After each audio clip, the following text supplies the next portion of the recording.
Yes, lads, welcome back to another video on the channel today. We're going to start off with a Manchester United career mode today. I'm going to have a look at taking this team back to where they once were. What have they done to Erik Ten Haag? I mean, look at him. He looks like a chicken nugget. What the hell is going on with this game?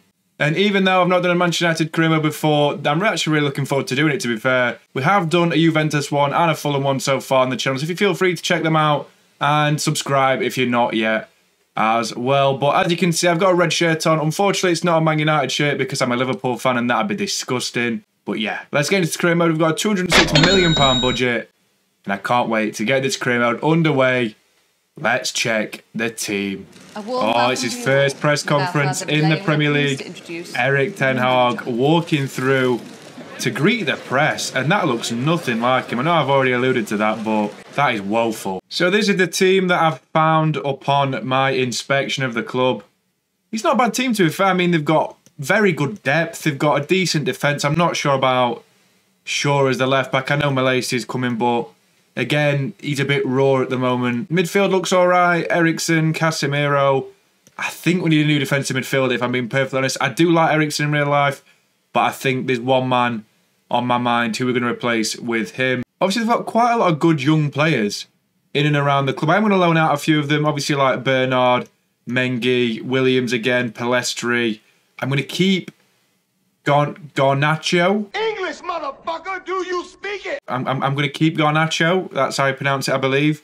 A very talented young player hailing from Argentina. They call him the next Messi, but I don't think he's quite there yet. I think we're going to have to do a bit of a clear out, loan out a few players, and hopefully improve the squad by making a few signings in this summer transfer window. I should mention as well, we're going to keep Ronaldo to start off with. I feel like we could unlock his potential again and maybe have him up there with Lewandowski and Benzema amongst the best strikers in Europe. And of course, Haaland. But yeah, let's see what the board requests us to do for this season. So, a very good start. Manager rating's 80. Wow. Youth development, they want to sign 3 players younger than 20 years old with greater potential than average overall ratings of players currently in the same position. That's a mouthful to say, that is. Get a streak of 5 wins in away league matches. Sign 3 players born in Asia. I mean, we're going to have to use Youth Academy for that to get the next Ji-Sung Park. I'm not really sure. But I don't think currently there's a wealth of Asian talents in the world. I mean, I know there's Son. Well, we're waiting. But, you know, we'll do it because the board asked us to do it and we need to stay here for a couple of seasons. Continental success wants to win the Europa League. I mean, that should be a given, really. I'd be a bit disappointed if I don't do that. Finishing the Champions League place, that's actually quite a reasonable expectation for the board. And win the FA Cup, that's sort of a second-rate trophy nowadays. I'm not really fussed about that. And then financially, finish the season with a profit margin. And then finally, finish the season with a profit margin of £258 million. That shouldn't be too difficult because you get a lot for finishing the top 4. But yeah, we'll have a look at some of the stuff in this intro and work our way through this career mode to make our first signing. So the Youth Academy currently only really showing one good player to start off with. Oscar Castro, 60 rated, 16 years old. Doesn't look too bad, to be fair. I'm going to increase his skills to start off with. But that is a very underwhelming youth setup. I'm going to get rid of quite a few of them just automatically if they don't increase with position changes, of course. So for the scouting network to start off with, we are going to send a scout to England, I believe, as the first nation. I can't even find England. That's quite bad, isn't it, on a map? What an idiot. The next one will be going to... We need to spend a bit of money on scouts because we've got that much money to spend. So we'll send one to South Korea as well. Whereabouts is Korea? There we go. Is Korea an option? There we go. Republic of Korea, we're going to send one there as well. And we're actually going to hire a new scout, but what I want to do is you guys comment who you want to be the next scouted country, and I'll make it the scouted country. Whichever one's demanded the most, that will be where the scout is next. We could have Portugal for the next Ronaldo. We could have Scotland for the next Darren Fletcher or Scott McTominay if we really, really want. But yeah, that's up to you guys. So let me know in the comments which one you want for the region. So guys, the thing I've done to start off with is I've given a few players new contracts I think deserve them. David De Gea has been at the club for 10 years and he deserves a new contract, so he's got a new 2-year deal. Diogo Dalot, a new deal. 23 years old, 79 rated. He's just got a new 3-year contract because he's playing in the final year of his deal. I have decided that a few players, I was going to get rid of them, but I thought, you know what? We'll give them a chance. These players are playing for their future at the club. So Wan-Bissaka is one of them. The next one is Scott McTominay. Donny van der Beek and Fred are also playing for their futures, but I feel like I might loan out Donny van der Beek to see if we can get some more game time because our midfield's stacked and I'm also looking for a new defensive midfielder. So that's what's going to happen with him. Sancho's playing for his future at the club. Even though I rate him very highly in real life, he's been very poor since he's entered Old Trafford. And then we've got the front two of Ronaldo and Rashford, both in the final 12 months of their deals, and they need to unlock their prime once again or they are out of this club because I do not demand anything less than 100%. What the fuck are you talking about, man? And let's get into this first signing of the new season. So the man we are looking at, I think the thumbnail might have given it away already. England's own central defensive midfield powerhouse, Declan Rice. We're going to offer £50 million straight up as an opening offer. Do you want Eriksen? No, I don't agree with that, boys. We'll offer 52. We agree £52.9 million. That seems like a ludicrously low amount of money for Declan Rice. But, you know, let's try and agree on personal terms with him before we get ahead of ourselves. Now, from a crucial squad role, a 5-year deal, and to keep it realistic, £140,000 a week. So that's what it'd probably take to prize him away from West Ham in real life. Let's see what he has to say to this. That's a reasonable offer, and Declan Rice is joining Manchester United for the first signing of the new season. That's a fantastic new signing, to be honest with you. Look at that. Lifting the Manchester United shirt, I'm wearing it. Declan Rice joins. I'm hoping the board don't trash us for this, to be honest. Yeah, he's... See? 52 million for Declan Rice. I think that's called daylight robbery in modern football for an English player. Not quite a centre-back in my books. He's 82 rated at centre-back, but that's not why I've signed him. But I am very happy that we have bought in a player who could actually add some leadership to this club, because that's what we're missing more than anything. So this is my preferred team for this season. Obviously, not a lot's changed, but the formations have. So I'm thinking De Gea is the goalkeeper, the back four of Dalot, Varane, Martinez and Malacia. The two defensive midfielders, we're going to have Casemiro and Rice, because Rice can play that box-to-box role. Casemiro definitely sits as more of the midfield anchor. Fernandes is the attacking midfielder / central midfielder. He gets box-to-box as well, but he has more of an attacking freedom than Rice does. And then right wing Anthony, left wing Rashford, and striker Ronaldo. That looks absolutely fantastic. I have purposefully left out Harry Maguire in analysing this squad because I don't want to sell him. I think we could actually make him good again. What? Bro, what are you talking about, man? So that's under the objective which we're going to give ourselves. We're going to make Maguire a decent footballer like he was at Leicester and Hull City. That's probably the biggest challenge of the season, if I'm being honest. Bayern Munich and Lazio have both bid for Anthony Martial. 28 million from Bayern and 26 from Lazio. So I'm going to accept both, and hopefully we can reclaim a bit of money back and maybe sign a new young striker to partner Ronaldo and Rashford. But I've had enough of Martial. He's been an absolute flop at his time at Old Trafford. We're also hoping to loan out Donny van der Beek to West Ham for some Premier League football. He'll probably play against us, to be fair. But if he's good for a year, we can recall him. If he goes up by a few overalls, we can use him as a rotation option. And then Mengi, he's looking to go to Girona in Spain. It's a bit of a weird one, but, you know, I'll accept whatever I can get for a lone player. And hopefully he'll get a bit of game time over in sunny old Spain. So we have got the pre-season tournament to start off with. We're going to actually sim every single game in this. Start off with the game against Juventus. Then we've got Frankfurt. And then we've got Athletic Bilbao. But then there's not a big gap at all until we start the new season, where we'll get underway against Brighton. So hopefully we can start off with a good little run of form. And yeah, let's get into them simulation games. We've lost the first game in the pre-season tournament to Juventus. What the hell is going on? We had the same amount of shots. One less chance. Malacia got red carded. Not a good start for Malacia, is it? Oh dear, let's hope we win this Frankfurt game for a little bit of respite. Jesus. Thankfully, we do get a 2-1 win against Frankfurt. Ronaldo comes good, scores 2 goals, and also Kamada opens the scoring for Frankfurt. But it doesn't really matter And that's a good return to winning ways because we need to win the last 2 games to give the fans at least a little bit of hope that we're going to get like at least a challenge in place for the Premier League this season. So to finish off the pre-season tournament, we do actually get another 3-1 victory against Athletic Club.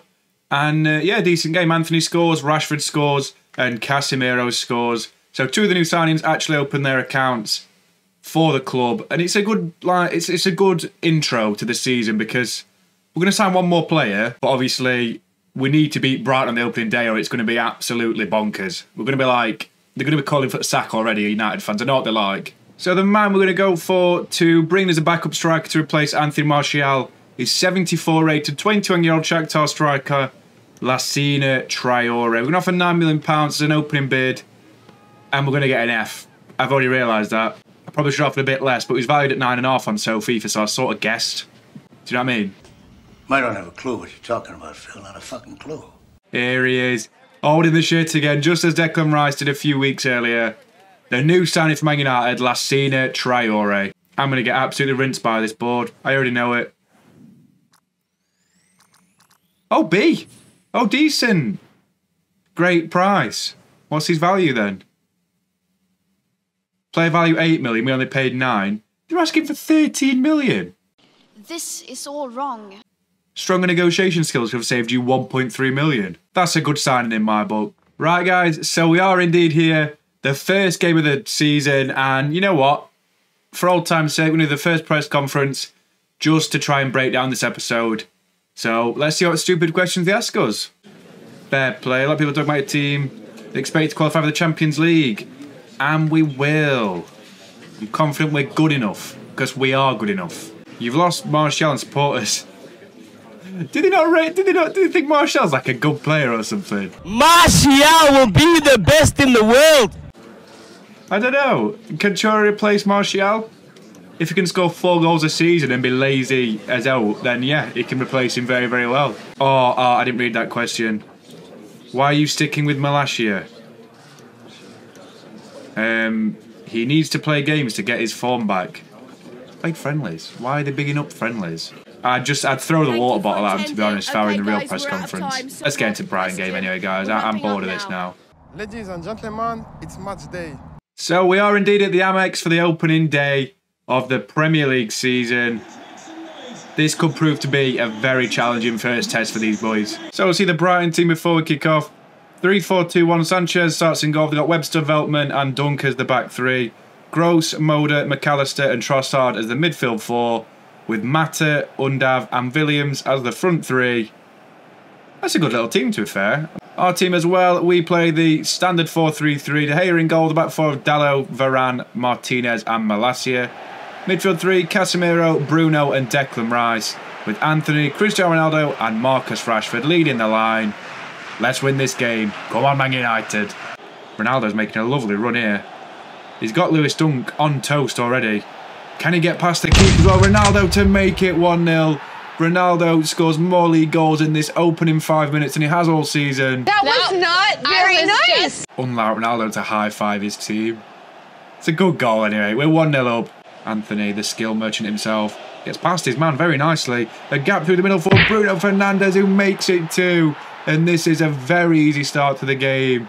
Salutes the crowd, and this is getting a little bit easy to start off with. Good play by the spin merchant, and Fernandes with a lovely finish. 2-0 United. Declan Rice in towards Fernandes again. Anthony's pulled away on that left-hand side. Past Lewis Dunk with the finesse shot. It's blocked. Out towards Fernandes. Out towards Rice. Oh, it's off the bar. As if he's nearly scored from there. And Sanchez gathers it, and that's half-time. We're still leading going into half-time, though, and that's all that really matters. We need to continue this form into the second. Oh, it's given away poorly. Very, very poorly indeed. Oh, it's a through ball. Brighton are through. And with their first major chance of the game, they make it 2-1. They score everything. Right, Brighton on the attack again. Looking for some through balls. Undav from distance. Good save from De Gea. We're falling apart at the back. Needs to be a good delivery. Not a bad one, to be fair. Ronaldo flicks it on straight towards Lewis Dunk. Declan Rice with a lovely challenge. Ronaldo's on the attack now. Anthony needs to make a good run through this middle, and he does, to be fair. Pulls off his man Moder. Not in the rude way, though. Anthony to make it 3. And we're now 3-1 ahead. Brilliant goal. Brilliant counter-attack. And that actually looks like Anthony, to be fair. I'm glad they added his face in. Assist for Ronaldo. You very rarely see that. And a good goal by Anthony. 3-1. Now it's Lassina Traore, who gets away from Dunk. How is that not a foul? I'm going to fucking say. All right, Eriksen's got it from distance. Looking to line one up. Eriksen. That's gone in. How the hell has that flown in? Christian Eriksen in the final 2 minutes of the game makes it 4. And that is such poor keeping by Robert Sanchez. He's so far out. I just thought, yeah, I'll hit it. I'll hit it. And it went in. I don't know what he's doing. Well, that's game, set, match now. Good goal by Eriksen, to be fair. So I do indeed get the 4-1 victory. Very, very good performance. We'll have to see these stats, though, to solidify that claim. So they only had 5 shots all game. They didn't have expected goals, so they sort of deserved what they got. We had 13 shots, and one of them was a worldie, so that expected goal was like 0.0 expected chances of happening. Undav got an 8.1 for Brighton. All he did was score. He had 2 shots, and that was it, and he got an 8.1. But the man of the match for the entire game was Anthony, who actually scored and got 2 assists and for the winning side, and only got a 0.2 higher increase than Undav. How did he get an 8.3? He deserved a 10. Still, I don't know. Martinez was very good as well, got an 8.1.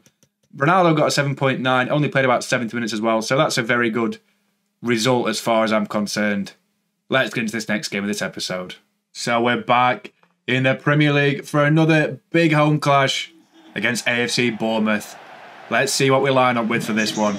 So, in our goal, as always, starts David De Gea. We have Diogo Dalot, Harry Maguire comes in for Varane, and so does Luke Shaw for Malacia. Casemiro captains the side with Eriksen coming in for Bruno Fernandes. And then Jadon Sancho comes in for the left wing spot for Marcus Rashford. That's a very good team. Come on, United, let's win it. Here we go. He's done Harry Maguire there. Great save by De Gea. Oh dear, maybe it was a bad idea starting Maguire in this one. Anthony plays a lovely ball towards Ronaldo. Against Senesi, and the keeper, it's wide of the post. Very, very unlucky. Now Ronaldo can attack. Good through ball towards Anthony, who needs to get in behind Jordan Zamora here. And he actually has, to be fair. Backstick cross towards Jadon Sancho to put us 1-0 ahead. That is a fantastic flowing counter-attack. Celebrates with the home fans. I don't know what end it's called. Is it the Stretford end? I'm not a United fan, so I don't really care. You can tell Sancho shops at Netto. Do you get it? 'Cause the keeper's called Netto.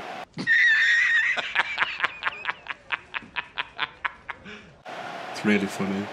So it's a good first half showing, and we need to continue it into the second. Come on, United. Oh no, it's a full-on through ball.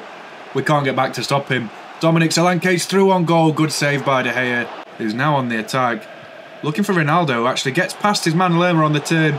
Can Ronaldo make it too? Shrugs off Lerma and fires it through Norberto Neto. And that looks like game, set, match, Man United. Probably should have sued it then. Good ball.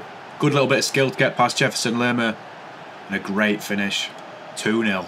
Good pass towards Williams. Is that Naki's brother? Good reverse ball, to be fair. It's a chance against De Gea.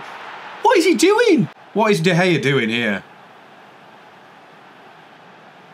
Nah, garbage goalkeeping. Anthony's made a lovely running behind. Ronaldo's found him. Can he outpace Jefferson Lerma? Yes, he can. Anthony to make it 3. What a save by Neto. Towards Eriksen. Can he make the final pass towards Anthony, who gets past Jefferson Lerma again? Sees Ronaldo arriving as well. Ronaldo to make it 3. What a save by Neto, and Sancho fluffs his lines. 1 minute, 37 seconds later. So what should have been a landslide score, we still get a 2-1 victory. Not fantastic there, to be honest. As we see, they only had 4 shots. 0.6 expected goals to 3.6 expected goals. We had 11 shots as well. It's just not the best result in the world. We got outplayed for some of that game. And against Bournemouth at Old Trafford, it's not exactly promising, is it? But we'll move on to the final game of the episode anyway, because we're nearly at the end of episode 1. Let's get into it. And here we go. Here we are, back at St James's Park. What a difficult game this promises to be. Before we get to the game, we will see our team as well. The Gea starts to go up the 4-3-3 as always. Got Dalot, Varane, Martinez and Malacia as the back 4. Eriksen comes in for Casemiro, and Bruno returns to the team as the captain. With Declan Rice obviously the midfielder. Front three, Anthony, and Traore comes in for Ronaldo, who's actually not match fit currently, with Rashford coming back in for Sancho. Let's win this game. Come on, United. Good ball in, to be fair. We need to get this out. It's 1-0 Newcastle. I just felt it as that ball drifted in. Who is it? Fabian Shaw? Yeah, it is. We're 1-0 down at St James's already. What a bad start to this game. What a ball in that is, honestly. So delicate. And we trail. Very difficult to stop when in motion. Plays out wide towards Dalot. Rashford's back stick. I can already see him. Marcus Rashford straight at Pope. Waste of a chance. Lassini needs to make a smart run here, and he does, to be fair. But he's gone straight through him. What are you doing? It's a poor first half, and we are indeed 1-0 down. We need to improve in this second half. Good ball in by Fernandez. Eriksen on the end of it. It's a good save by Pope off the line as well. So we're going to make some changes. Sancho on for Rashford. Ronaldo on for Lassina. And Elanga on for Anthony. He's really struggled this game to get into it. But, you know, they've got a lot of pressure on that left-hand side. And hopefully these subs will make a difference. We'll bring on Shaw from last year as well. Shaw's been a lot better in the few games he's played this season. In towards Fernandez. Eriksen looking for the run of Elanga. Lovely ball in. Ronaldo's in that middle. Ronaldo can't get there. Great defending by Shaw. Elanga knocks it back towards Christian Eriksen. Out towards Declan Rice from distance, who shoots. It's just wide. Lovely pass out wide towards Miguel Almiron. Trying to get past his man Luke Shaw. He does, to be fair. Good play by Almiron, who whips one in. And it's a great save by De Gea. Callum Wilson. What a save by De Gea. Oh dear, don't make it 2 in the final minute of the game. Don't make it 2. Good save by De Gea. Don't make it 2. Oh. We're beaten by 1-0 from Fabian Shaw. Very undeservedly so. I mean, they had 2.5 expected goals, but they were in like the same attack. De Gea made 2 good saves. We still had 8 shots and Pope made some decent saves, which other keepers don't really make. I'm not impressed with that whatsoever, you know. But anyway, we'll wrap up this episode and see what we've got coming in the next one. So at the end of this episode, we do actually go down to 5th after being in 1st. Chelsea take top spot, level with Villa and Newcastle, who obviously beat us. Manchester City have still got game in hand to play, so most likely they will go top. They've got either Nottingham Forest or Bournemouth or Leeds to play, so I can't see them losing that whatsoever.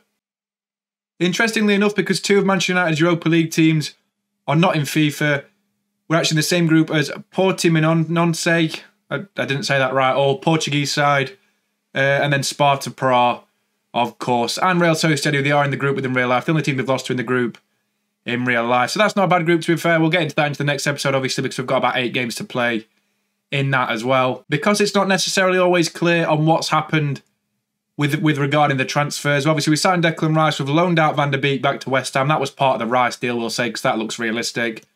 We sold Martial to Lazio for £26 million. We've loaned out Mengi to Girona. We've loaned out Twanzebe to Fiorentina and Brandon Williams to Lille. Bernard's gone to Wolfsburg. We've signed Troy for £9 million as the replacement for Martial. And obviously loaned out Palestri to Brighton. Sold Lindelof to Leverkusen for £21 million. And Iqbal's gone on loan to Nashville. So we've done what we said about the young players. We're keeping players we want to keep. But we've still got a decent amount of money to spend into the next episode, where we're looking at about 195 million. That's pretty ridiculous. We are going to make 1 major signing in that episode, maybe 2, but only 1 who's going to make first team football in like the overall season. But we have got January transfers coming as well in the next 3 episodes.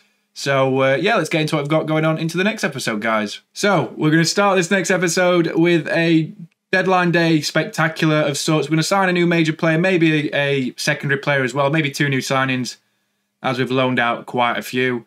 We'll then follow on with that with the first monthly scouting report, then 2 home games against Arsenal and Sociedad.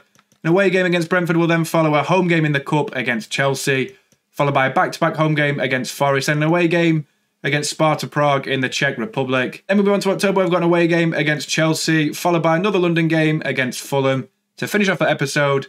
And yeah, that's all we've got for today, guys. I really appreciate you watching as always. If you're not subscribed and you're new to the channel, feel free to subscribe, leave a comment, and maybe ask a press conference question. I'll get back to you in either episode 2 or 3. But yeah, that's all we've got today, guys. I'll catch you in the next episode of the Man United Career Mode on the channel very, very soon. Peace.